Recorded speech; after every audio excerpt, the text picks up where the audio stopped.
Let's build a trap, not a metaphor, an actual machine, the way an engineer would build one. We'll add a single rule at a time, and I want you to notice something as we go. Every rule is going to sound reasonable. Some of them will even sound kind. And by the time the last piece clicks into place, you will be staring at one of the largest piles of debt in human history. Nearly $2 trillion, owed by more than 42 million people. But first, the part that makes all of this so confusing. Because the people who built this machine weren't lying to you. Go to college, they said.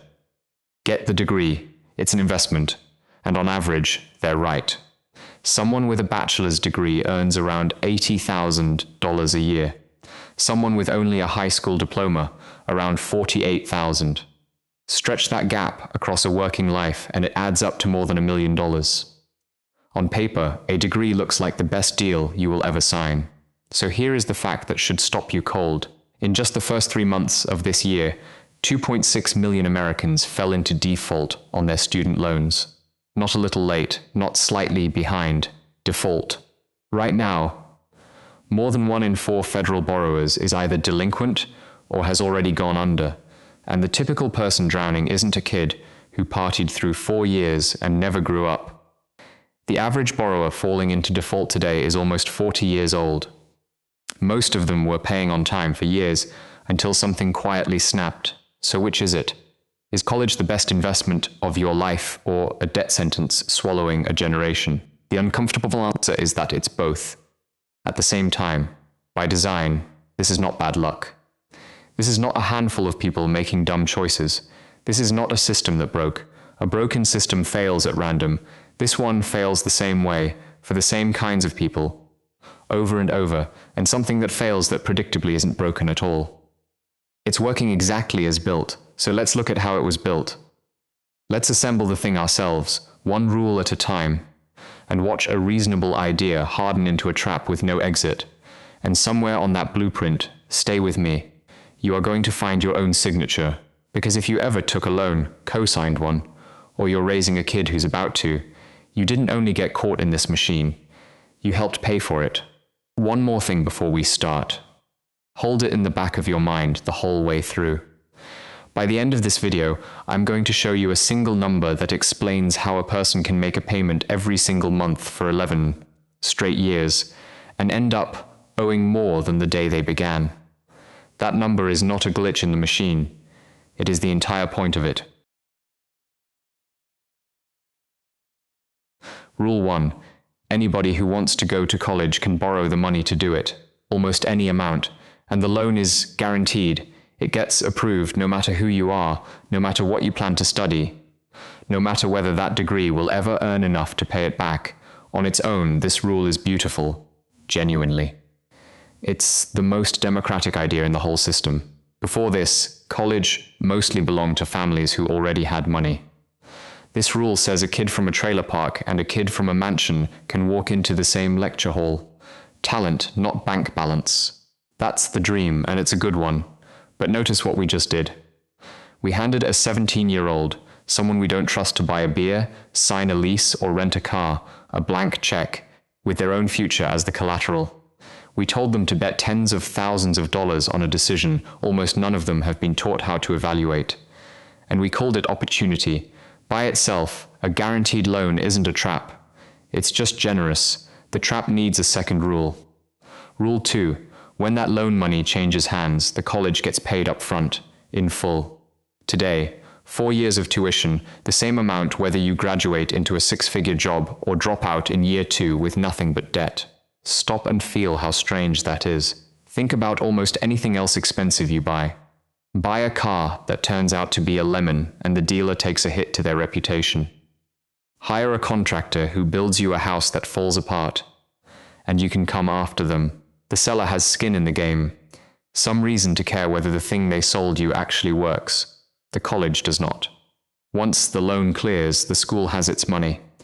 Whether your degree becomes a career or a punchline, their cut is identical. They were paid the day you enrolled. There's a name economists use for this, and you should keep it in your pocket for life. Moral hazard.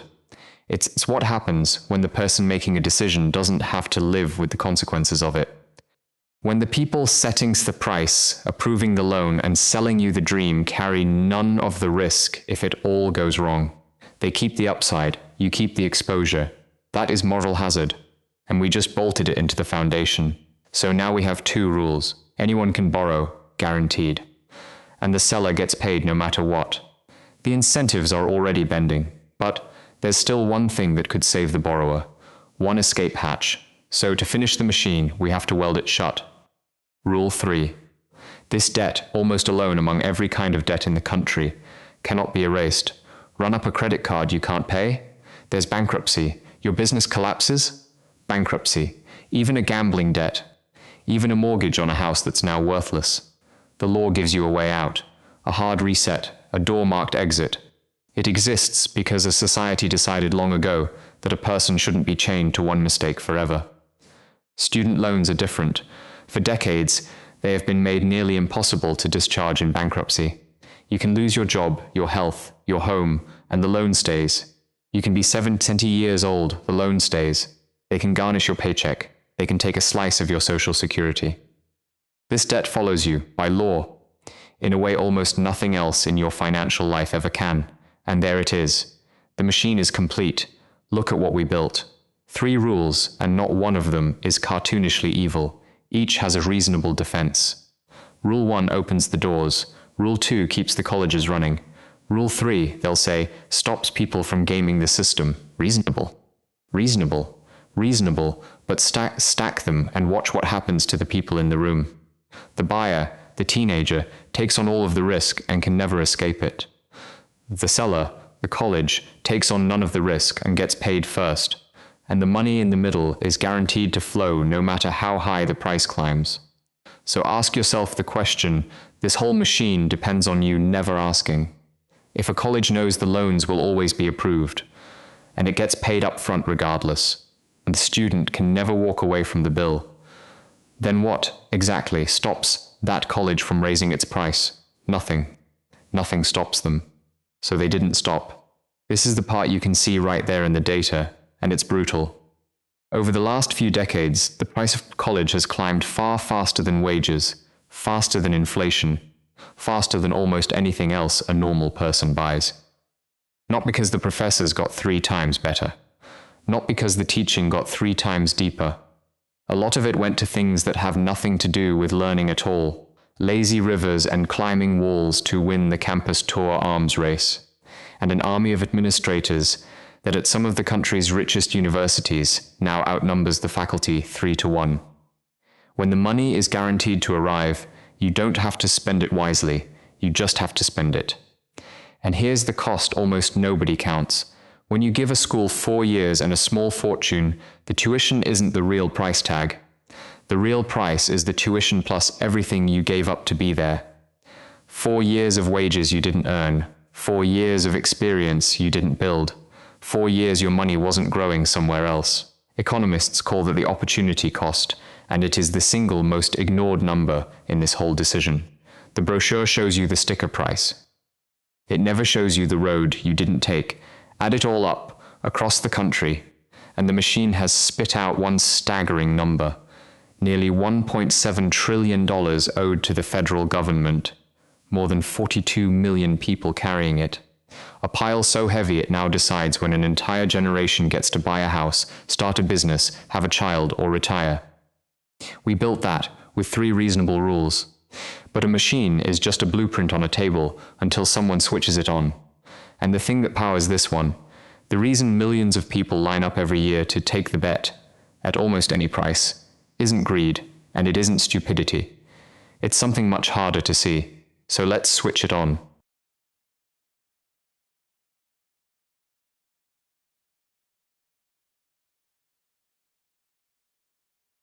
We've built the machine. 3 rules, 3 levers, guaranteed loans, the school paid no matter what, and a debt you can never escape. On paper, it should just sit there. An ugly contraption no sane person would ever climb into. And yet, every single year, millions of people walk up and pull the lever themselves. If you want to understand why, and you should, because it's the part that decides whether this machine ever touches your life, subscribe and stay with me. Because now we plug it in, And the thing that powers it isn't greed, and it isn't even money. It's a belief, one you've carried since you were a kid. So we plug it in. And the current that brings this machine to life is a single belief, one you've carried since before you could drive. The belief that a degree is worth it, that the paper, almost any paper, will pay for itself. Where does that belief come from? Partly from truth. Remember, on average, degree holders really do earn more. But to understand why people keep paying even as the price goes insane, you have to ask a question almost nobody stops on. When an employer pays you more for having a degree, what are they actually paying for? The obvious answer is skills. You learned things, and those things make you more useful. Sometimes that's exactly right. Nobody wants a surgeon who skipped medical school. But back in the 1970s, an economist named Michael Spence spotted a giant hole in that answer, and the idea he built to fill it later won him a Nobel Prize. Spence asked a simple thing. Why do employers pay more for a degree even when its subject has nothing to do with the job? The marketing firm hiring a manager doesn't care that she once dissected a frog or read Chaucer. So why does the diploma move the salary at all? His answer is one word, and once you see it, you can't unsee it. Signaling a degree, Spence argued, works mostly as a signal. It doesn't necessarily teach you the job. What it does is prove things about you that an employer can't measure in a half-hour interview. That you're probably intelligent. That you can commit to something long and tedious and actually finish it. That you'll follow the rules and jump through hoops for years, because an institution told you to. The diploma is a stamp that quietly says, this one is safe to hire. Pay attention, because this is the engine of the whole machine. If a huge slice of what you're buying is a signal, not the learning, then you are not really paying for knowledge. You are paying for the certificate that proves you're the type of person who could get the certificate. How big is that slice? An economist named Brian Kaplan spent years on exactly this question, and his estimate is brutal. He figures as much as 80% of the financial payoff of a degree comes from signaling, and only about 20% from skills you genuinely learned and kept. 80%. If he is anywhere close, then 4 of every $5 you spend are buying a stamp, and 1 is buying an education, and the data leaves a fingerprint with an odd old name. The sheepskin effect, after the animal hide diplomas used to be printed on. If college were really about skills built year by year, your pay should rise smoothly as you finish each year. It doesn't. Your salary barely moves across the years of classes, and then it jumps, sharply, the instant the diploma lands in your hand. The same knowledge without that paper is worth far less. That jump is the signal. That jump is the engine turning over. Now here's the twist that turns a harmless belief into a trap. A signal is only worth something when it's scarce. Think about it.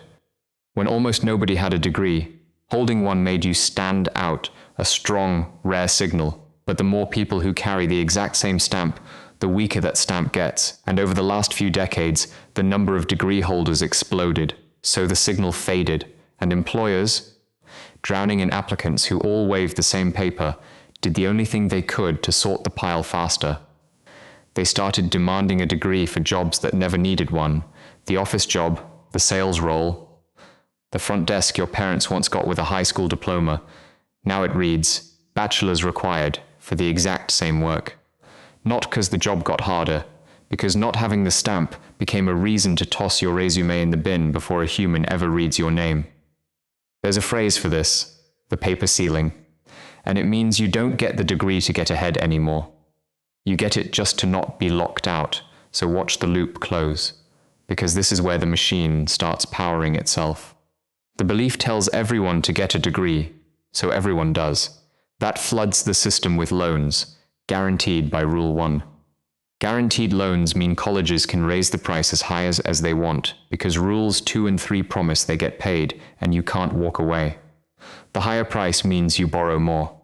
And because everyone now holds the stamp, you need it more than ever just to stand still, which drops you right back at the start of the loop, pulling the lever again, borrowing again, at a price that climbs every single year. That is the engine.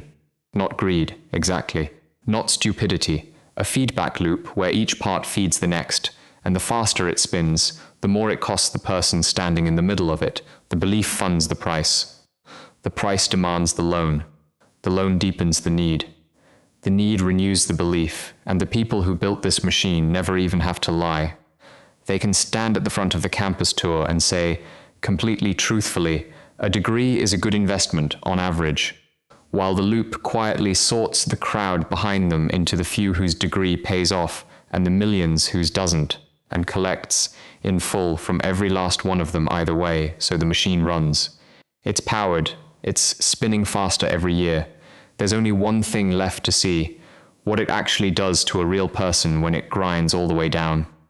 The number from the start of this video. 11 years of payments and a balance that grew. It's time to do that math. So let's do the math the machine never shows you. The math from the start of this video, picture a typical borrower. Not reckless, not lazy. Someone who took the advice, earned the degree, and started paying, and kept paying, on time, for 11 years. And here is the part that makes no sense, until you see the gear that does it. After all those payments, they owe more than the day they began. How? It comes down to one quiet piece of machinery with a long name and a simple cruelty: negative amortization. When the monthly bill is too big to survive, borrowers get moved onto a plan that sets the payment based on their income, a smaller, affordable payment. It sounds like mercy, but here's the trap folded inside it. On a lot of these plans, that lower payment doesn't even cover the interest stacking up each month. Picture a balance of $40,000 at around 7%. That's roughly $230 a month in interest alone, before a single cent touches what you actually borrowed. If your income-based payment is set at $150, then every month you pay, and you still fall another $80 further behind. The balance doesn't shrink, it grows as you are running up a down escalator, sprinting and still sliding backward.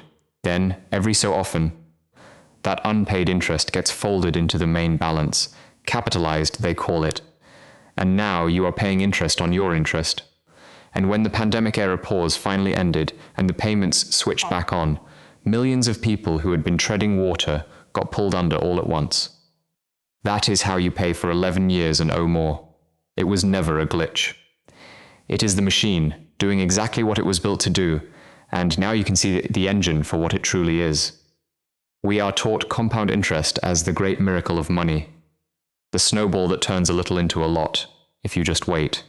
Put money in, let it compound, and the curve bends gloriously upward. But compounding does not care which direction it runs. Point that same exponential curve the other way, at a debt growing faster than you can pay it down, and the miracle becomes the trap. Same math, same beautiful, merciless curve. The only thing that changed is which side of it you are standing on. Your debt is the lender's compound interest, snowballing in their favor while you sleep. Now widen the shot, because this is not a handful of unlucky people. Right now, around 12 million Americans are behind or in default on their student loans, more than 1 in 4 federal borrowers, and the face of that crowd is not who you would guess. The typical person going under is almost 40 years old. They live, more often than not, in the South. Many were paying just fine for years before the machine finally caught them. And once it does, it can reach into your life in ways almost no other debt can. It can garnish your paycheck. It can take a bite out of your Social Security check when you are old. The trap does not just follow you. It outlives your working life. And the damage doesn't stop at the borrower. A whole generation is delaying the things that build a life. Buying a home, starting a business, getting married, having kids. Because the machine took the first decade of their earning years. That is what nearly $2 trillion of debt does. It doesn't just sit on one kitchen table. It quietly slows down the entire economy. And remember, for some people, the degree was never going to pay at all. One analysis ran the numbers on 30,000 programs and found that nearly a quarter of all bachelor's degrees carry a negative return. The graduate ends up worse off than if they had skipped college and gone straight to work. And look at which field sits near the bottom. A bachelor's degree in education, teaching, the work we call noble, the work we tell people is a calling, comes out at a lifetime return of negative 55%. You hand over 4 years and a fortune, and you lose more than half of it. The machine sold that degree at the same price, with the same guaranteed loan, with the same warm speech, knowing the math didn't work. And then there is the cruelest gear of all. The parents. When the student's own loans run out, the system offers mom and dad a loan to cover the rest, at an interest rate north of 9%. So a parent, doing the most loving thing they know how to do, signs. And the debt meant to launch their child's life follows them into their own retirement instead. People in their 60s and 70s, still paying off a degree that was never even theirs, so step all the way back and watch the whole machine run. Who actually wins? The college was paid in full, on day one, years ago. The company servicing the loan has collected interest the entire time and collects more the longer you struggle. The system backing the loan loses almost nothing because it can always come for your wages, your tax refund, your retirement. Every player in this machine gets paid whether your degree changed your life or quietly ruined it. Every player except one. This was never about lazy versus hard-working. This was never about smart kids versus foolish ones. This was never even really about college versus no college. From the first rule to the last, it was about one thing: who carries the risk when the bet goes wrong? And every gear, every lever, every line of fine print was built to make sure the answer is always you. That is the machine. Now, the only question left is what you do, standing in front of it. So what do you do standing in front of the machine? You don't burn it down, you learn to read it. Because here is the truth, the whole thing is built to blur. College was never the investment. A specific degree, at a specific price, that you actually finish, that is the investment. The word college is a blanket thrown over 1,000 different bets, some of the best you will ever make and some of the worst. And the machine needs you to keep treating them all as one safe, sacred thing. Stop doing that, and most of its power over you disappears. Which brings me to the 3 things to carry out of this video. 1. There is no return on college. There is only the return on your degree, your field, your price, your odds of finishing. Before you ever sign, do the math the brochure won't. The full cost, plus the years of earnings you give up, against what that specific path actually pays. The system treats you as a customer, so treat yourself like an investor. 2. The most dangerous gear is the one you can't see. Interest that grows faster than you can pay it. If you borrow the smallest amount that still gets you the degree, and never let the balance outrun your payments. A cheaper school you finish beats a famous one that buries you. And 3. The machine is not college. It is the loan, the price with no ceiling. And the risk is quietly slides onto an 18-year-old who is only trying to do the right thing. The diploma on the wall can still be one of the proudest, smartest things a person ever earns. You just have to walk in with your eyes open, knowing exactly which bet you are making, and refusing to be the only one in the room carrying the risk. So here is my question for you. If you could go back and sit beside yourself at 17 at that desk, with the loan papers in front of you, what would you tell them to do differently? Tell me below, I read them. And if this changed how you see that piece of paper, subscribe. We take apart one money machine like this every week, because the most expensive thing you will ever buy is a bet you never knew you were making. So now you can see the machine, 3 reasonable rules, and the one question it never wanted you to ask: who carries the risk? That's the whole game. But we just spent this video watching compounding run backwards as debt, so watch it run the right way. I made a video on how that same curve turned an ordinary janitor into a millionaire, finally pointed in your favor. It's on your screen right now. Tap it. And if you want this channel to keep taking money machines apart with you, subscribe. I'll see you in the next one.